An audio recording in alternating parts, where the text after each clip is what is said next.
হাও মাও খাও, প্রিয়র গন্ধ পাও।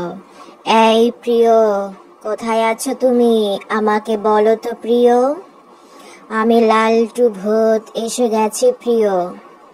তোমাকে আজকে আমি ধরে ধরে খাবো প্রিয়। কারণ তুমি অনেক দুষ্ট হয়ে গেছো প্রিয়। কারো কথা শোনো না, কারো কথা শুনতে চাও না কেন তুমি প্রিয়? আমাকে বলো তো। তোমাকে শেষবারের মতো বলে দিচ্ছি প্রিয়, আর একদিন আমি যদি শুনি তুমি তোমার বাবা মাকে জ্বালিয়েছো, বাবা মার কথা অমান্য করছো, তাহলে আমি কিন্তু তোমাকে ধরে নিয়ে আসবো আমার রাজ্যে। আমার রাজ্যের নাম তুমি কি জানো প্রিয়? আমার রাজ্যের নাম হচ্ছে লালটু ভূতের রাজ্য। এই রাজ্যে তোমার মতো অনেক বাবুরা আছে, বুঝতে পেরেছো প্রিয়?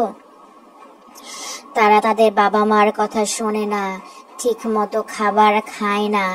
তারপর তাদের বাবা মা আমার কাছে এসে নালিশ দিয়েছে তাদের নামে।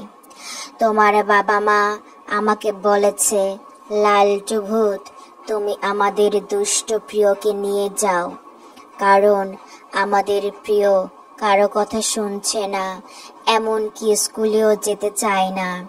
স্কুলের যে শিক্ষিকা দিদিমণি রয়েছে তার কথাও শুনতে চায় না।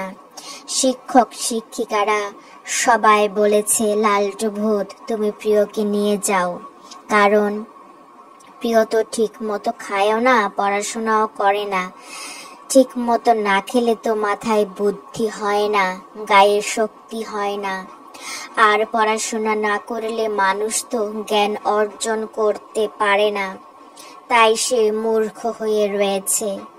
আর মূর্খ লোকদেরকে, মূর্খ মানুষদেরকে কেউ পছন্দ করে না। তাই আমরা প্রিয়কে পছন্দ করি না। তুমি নিয়ে যাও লালটু ভূত, তুমি নিয়ে যাও। আজকে রাতে প্রিয় যখন ঘুমিয়ে পড়বে লালটু ভূত, তুমি তখন আমাদের বাড়িতে এসো। আমরা সবাই চুপি চুপি প্রিয়কে তোমার কাছে তুলে দেব। তারপরে তুমি তোমার লালটু ভূতের আস্তানায় নিয়ে যাবে। তারপরে তোমার যখন ক্ষুধা লাগবে, টুপ টুপ করে বের করে তুমি প্রিয়কে খেয়ে ফেলো। লালটু ভূত, তুমি তাড়াতাড়ি এই কাজটা করো।